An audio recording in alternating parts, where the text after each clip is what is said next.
Hello नमस्कार दोस्तों। आज की कहानी बहुत ही रोमांचक लेकर आया हूँ। जो हॉस्टल में रहने वाली लड़कियाँ अक्सर माँ बाप ने उसको पढ़ने के लिए भेज देता है, जो रायपुर के एक टिकरापारा थाना क्षेत्र में गोदावरी नगर की एक 3 मंजिला इमारत में कॉलेज के स्टूडेंट रहा करती थी। वह किराए पर रहा करती थी।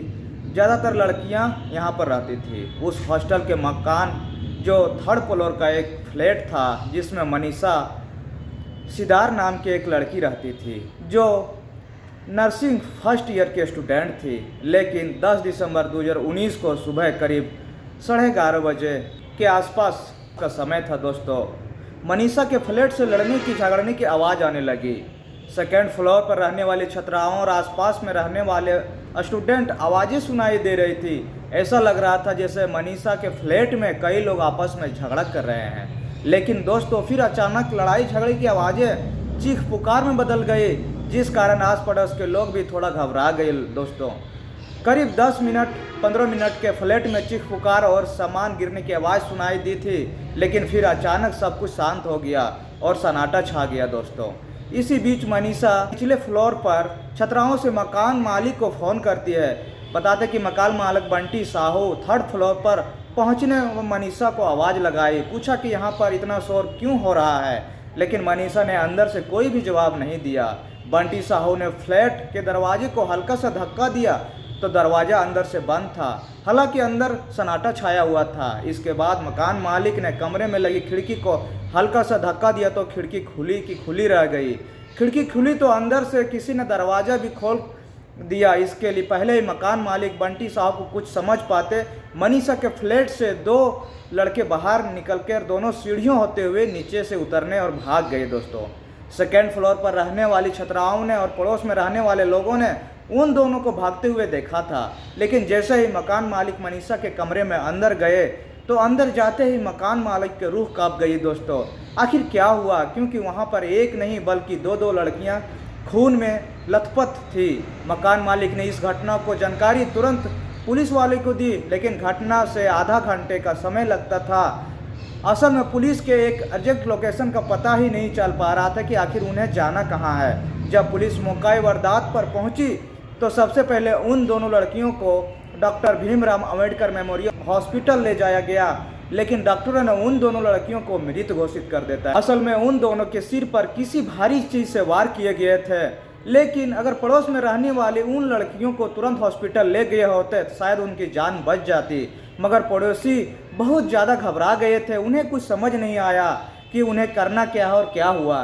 दोस्तों, लड़कियों को पोस्टमार्टम कराया जाता है। उधर पुलिस के एक टीम ने फिर घटना स्थल यानी मनीषा के फ्लैट पर लड़कियों तो मनीषा से दूसरी लड़कियां कौन थी पूछताछ करने पर मकान मालिक ने पुलिस को बताया कि नहीं पता यह दूसरी लड़की कौन है, जिन्हें केवल उतना ही पता था कि मनीषा नाम की लड़की उनके यहाँ किराए पर रहती थी, लेकिन दूसरी लड़की के बारे में उन्हें कोई जानकारी नहीं थी और ना ही मकान मालिक ने मनीषा को फ्लैट किराए पर देने के दौरान उसके घर का एड्रेस तक नहीं लिया था, जिसकी वजह से पुलिस को शुरुआती जांच में थोड़ी बहुत सारा परेशानी हो जाता है। जब पुलिस मनीषा के घर की जांच करती है तो अंदर का सामान पूरी तरह से बिखरा हुआ था। फर्श पर खून से सने पैरों हथेलियों के निशान थे, दीवारों पर भी कई निशान थे दोस्तों। देखने से ऐसा लग रहा था जैसे लड़कियों ने अपने बचाव के लिए काफ़ी संघर्ष किया होगा। पूछताछ के दौरान 2nd फ्लोर पर रहने वाली छात्राओं ने पुलिस को बताया कि घटना पहले दिन यानी कि 10 दिसंबर की सुबह को उन्होंने 2 लड़कों को मकान की सीढ़ियों पर बैठा हुआ देखा था। हालांकि उस मकान में अनजान लड़कों का आना जाना लगा रहता था। जांच के दौरान पुलिस को घर के फर्श पर खाने से भरी एक थाली भी मिली, जिसमें दाल चावल और पापड़ वगैरह भी मिले थे दोस्तों। साथ ही कुछ झूठी थालियाँ सीख भी पड़ी हुई थी, जिससे पुलिस ने अंदाज़ा लगाया कि यहाँ पर उन लोगों ने बैठकर खाना दोस्तों। उसी दौरान झगड़ा हुआ। उसके बाद उन दोनों ने मनीषा और दूसरी लड़की को ख़त्म कर दिया, जहाँ पर उन दोनों को शव पड़े हुए थे। उसी जगह पर एक बिस्तर पर रोटी बनाने वाला तावा भी पड़ा हुआ था, उस तावे के ऊपर भी लगा हुआ था। पुलिस उस तावे को देखती समझ गई थी कि इस तावे से उन दोनों लड़कियों पर वार किया गया है। पुलिस ने फॉर्मेलिटी टीम और डॉग एक्वार्ड को भी मौकाए वारदात पर बुला लिया। अगर अभी यह पता नहीं चल पाया तो मरने वाली दूसरी लड़की कौन थी, लेकिन जब पुलिस ने उसकी घर की तलाशी शुरू की, उसकी रूम की तलाशी की, वहां से एक आईडी कार्ड मिला जिस पर मनीषा का नाम सिकदार लिखा हुआ था। वह पढ़ती थी, लेकिन उस आईडी कार्ड पर मोबाइल नंबर भी था और जब पुलिस ने उस मोबाइल नंबर पर फ़ोन किया तो एक व्यक्ति ने फ़ोन उठाया। दरअसल वह व्यक्ति कोई और नहीं बल्कि सिद्धार्थ के पिता थे। वह रायगढ़ के रहने वाले थे, लेकिन जब पुलिस ने उन्हें उनकी बेटी मनीषा के बारे में बताया तो मनीषा के पिता और उनके परिवार भी तुरंत रायगढ़ से रायपुर के लिए निकल गए। वह रोते बिलखते पुलिस ने अंदाज़ा लगाया कि जो लड़के उस घर से निकले भाग रहे थे उन्होंने ही उन दोनों लड़कियों को कत्ल किया होगा, क्योंकि जिस तरह से उन लड़कों ने मनीषा के घर में बैठे उनके साथ खाना खाया था, इससे तो यही साबित हो रहा था कि वह लड़कों उन लड़कियों के करीबी थे। लेकिन जब पुलिस ने मकान मालिक और उन मकान में रहने वाली दूसरी छात्राओं से उन लड़कों के बारे में पूछा तो वे लोग कुछ भी नहीं बता पाए। कुछ छात्राओं ने पुलिस को बताया कि अक्सर मनीषा के घर उनके मिलने के लिए आते थे, कभी कभार उनके साथ मनीषा का कोई रिश्तेदार भी आता था। लेकिन घटना वाले दिन जो दो लड़के आए थे वहाँ पर न किसी उन्हें पहचानने की कोशिश की, पहले भी नहीं देखा था, यानी वह दोनों लड़के पहली बार ही वहाँ पर आए थे। ऐसे में पुलिस वाले भी कंफ्यूज हो गए थे, क्योंकि जहाँ एक तरफ लोगों का कहना था कि वह दोनों लड़कियाँ उन लड़कियों के जानने वाले थे इसलिए यहाँ पर आए, उन्होंने लोगों का भी कहना था उन्होंने उन लड़कों को इलाके में पहली बार देखा था। उधर मनीषा सिद्धार्थ के घर वाले रायगढ़ से सीधा हॉस्पिटल की पहुंच गए। वहां पहुंचकर उन्होंने दोनों शवों को पहचान लिया था। असल में दोनों शव उनकी बेटियां ही थी, जिनमें बड़ी बेटी मंजू सिद्धार्थ और छोटी बेटी मनीषा सिद्धार्थ थी। मनीषा बीएससी नर्सिंग के सेकेंड ईयर में थी, जबकि मंजू नर्सिंग की पढ़ाई पूरी कर चुकी थी। वह दोनों मूल रूप से रायगढ़ के बिनोवा नगर की रहने वाले थे। उनके पिता तहसील में पटवारी के तौर पर काम करते थे। हालांकि मंजू अपने घर रायगढ़ में ही रहती थी। वह एक दिन पहले ही अपनी बहन से मिलने के लिए आई थी। घटना से पूरे इलाके में दहशत फैली हुई थी। आरोपियों को पकड़ने के लिए पुलिस की कई टीमें बैठाई गई थी, खोजबीन में लगे हुए थे। कुछ फटे हुए फोटोग्राफ मिलते हैं, जिनमें कुछ फ़ोटो ठीक से नहीं मिल रहे थे। फोटोज में मंजू लता के साथ को लगा कि इनमें प्यार का कोई एंगल लग रहा है। जिस तरह से मंजू और लड़का उन फोटो में दिख रहे थे, उसे लग रहा था कि उन दोनों जरूर कोई करीबी रिश्ता है। पुलिस ने उन फटे हुए फोटोज को जोड़कर देखा तो उसमें भी वह दोनों ने एक फ़ोटोज को कुछ इस तरह से फाड़ गया था जिससे कि मंजू लता का अलग हो गए हो। इसे अंदाज़ा लगाया गया कि लड़के ने उन दोनों बहनों को कत्ल किया था और पहचान छुपाने के लिए पड़ोस को फाड़ दिया है। उन दोनों के बीच कोई तीसरा भी हो सकता था, जिसने मंजू को कत्ल करके उसे उसके प्रेमी से अलग कर दिया था। इधर सीसीटीवी कैमरा को चेक कर रही थी उसी पुलिस की टीम को बहुत ही कामयाबी हाथ लगती है। असल में पुलिस को कई जगह कैमरे में दो लड़के भागते हुए दिखाई देते हैं। एक कैमरा तो उस मकान के ठीक सामने वाले घर में ही लगा हुआ था, जिसमें 12 बजे के आसपास दो लोग उधर से भाग निकले हुए दिखाई देते रहे थे। उसके अलावा थोड़ी दूसरा कैमरा जो कि घर पर ही लगा हुआ था, उसमें भी वो दोनों लड़के भागते हुए दिखाई दे रहे थे। दोनों ने मेन रोड की ओर तो जा रहे थे। हालांकि पुलिस स्टेशन भी उधर ही था, यानी इधर पुलिस उधर भटकने के बजाय समय रहते हुए घटनास्थल पर पहुंच जाती तो दोनों लड़के को भागते हुए शायद पकड़ लेती। दोस्तों, उसे पहचानने में कोई परेशानी नहीं होती। दोस्तों, दौरान जब पुलिस ने मेन रोड के पास लगे कैमरे को चेक किया तो उसमें दोनों लड़कों को मेन रोड पर आते हुए दिखाई दे रहे थे। वहां पर एक लड़का बाइक लेकर खड़ा हुआ था। दोनों उस बाइक वाले लड़के से कुछ बात करते हैं और फिर दोनों लड़के बाइक पर बैठ जाते हैं। इसके बाद बाइक चलती है और वह तीनों लड़के वहां से फरार हो जाते हैं। दोस्तों, इस सीसीटीवी फुटेज से यह खुलासा हुआ कि इस मामले में दो नहीं बल्कि 3 लोग शामिल थे। जांच के दौरान पुलिस को एक और अहम सुराग मिलता है। असल में जो फोटो मनीषा के फ्लैट में मिला था, उसकी बहन मंजू के साथ एक लड़का भी था। वही लड़का सीसीटीवी कैमरे में नजर आ रहा था। दोस्तों, जिसे साफ हो गया था कि उस लड़के के मंजू और उसकी बहन का कत्ल है, मगर उसके साथ वह 2 लड़का कौन थे उनके बारे में कुछ नहीं पता चल रहा था। दोस्तों, मंजू के घर वाले से पूछताछ की जा रही थी और जब उन्हें उस लड़के की फ़ोटो दिखाई गई तो उन्हें उनकी बेटी मंजू के साथ खिंचवाए थे। मंजू के घर वाले फ़ोटो दिखा रहे थे को तुरंत पहचान लेते हैं, जिसका नाम था शोएब। सैफ घर वालों ने बताया कि सैफ काफ़ी दिनों से मंजू को परेशान कर रहा था दोस्तों। हालांकि सैफ और मंजू बहुत अच्छी दोस्ती थी, लेकिन जब घर वालों को इसको जानकारी मिली तो मंजू सैफ से दूर रहने के लिए दबाव बनाया, जिसके बाद मंजू ने सैफ से दूरी बना ली, जिसकी वजह से सैफ मंजू को परेशान करने लगा था दोस्तों। वह उससे मैसेज करता था, कभी उसके नंबर पर फ़ोन करके उससे परेशान करता था, कभी वह मंजू को कॉलेज जाते समय रास्ते में रोक लेता था दोस्तों।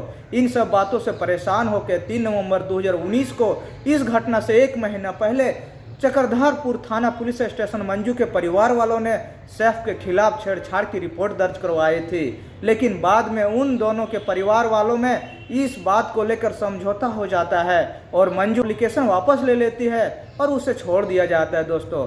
हालांकि सीसीटीवी कैमरा में करीब 11:30 बजे सैफ किसी लड़के के साथ मनीषा के फ्लैट से निकलकर भागता हुआ दिखाई दे रहा था, लेकिन जब पुलिस ने सैफ और मंजू को कॉल डिटेल चेक किया तो पता चला कि मंजू ने आखिरी बार सैफ सही बात की थी और वह 10 दिसंबर को ही सैफ से लोकेशन उस मकान के आसपास ही थी। जब पुलिस को पूरी जानकारी हो गया था, उन लड़कों में से एक लड़का शोएब जो सैफ था, लेकिन अभी भी कई सवाल थे जिनके जवाब पुलिस के लिए बेहद ज़रूरी था दोस्तों। जैसे कि मंजू की छोटी बहन मनीषा का कत्ल क्यों किया गया था और मंजू को भी कत्ल करने का असल वजह थी। आखिर मंजू और सैफ में क्या रिश्ता था और सैफ के साथ वह 2 लड़के कौन थे जिनके बारे में अब तक कुछ भी पता नहीं चल रहा था दोस्तों। उधर सोशल मीडिया अकाउंट का सारा अकाउंट खंगाला जाता है। इस घटना से 2 दिन पहले मंजू ने अपनी सोशल अकाउंट पर बहुत सारे वीडियोज और फोटोज डाले हुए थे, जिससे पता चल रहा था कि उसका वीडियोज और फोटो से ही उसकी सारी जानकारी उसका लव अफेयर चल रहा था दोस्तों। उसके बाद पुलिस उस फोटो को बढ़िया से देखती है और उसे जांच में पता चलता है कि इस फोटो से ही उन लोगों का जो 17 ईयर का बॉय रहता है वो 17 साल का होने के नाते उन दोनों में बहुत ज़्यादा प्यार हो जाता है। देवनारायण को जांचगिरी से अरेस्ट कर लेती है। पूछताछ के दौरान देवनारायण ने बताया कि सैफ रायगढ़ जिले के बोईदादर का रहने वाला है। साथ ही वह अपनी पता चलता है कि तीसरा आरोपी सैफ का दोस्त है जिसका नाम था गुलाम अली, और काली के बारे में पता चलता है कि पुलिस तुरंत उन दोनों के घर पर पहुंचती है, लेकिन जब दोनों घर पर नहीं थे तब पुलिस सैफ के कमरे की तलाशी करती है। तलाशी के दौरान पुलिस को डॉक्यूमेंट्स मिलता है, जिसे देखकर पुलिस बेहरान रह गई थी। असल में वो डॉक्यूमेंट्स कुछ नहीं बल्कि मैरिज सर्टिफिकेट था, जिसमें पता चला कि मंजू लता और सैफ ने 21 मई 2019 को कोर्ट मैरिज कर ली थी। इस दौरान रायपुर पुलिस को सूचना मिली और सैफ काली दोनों बिलासपुर से रवाना हो गए। चिरमिरी एक्सप्रेस में सवार होते हुए देखे गए।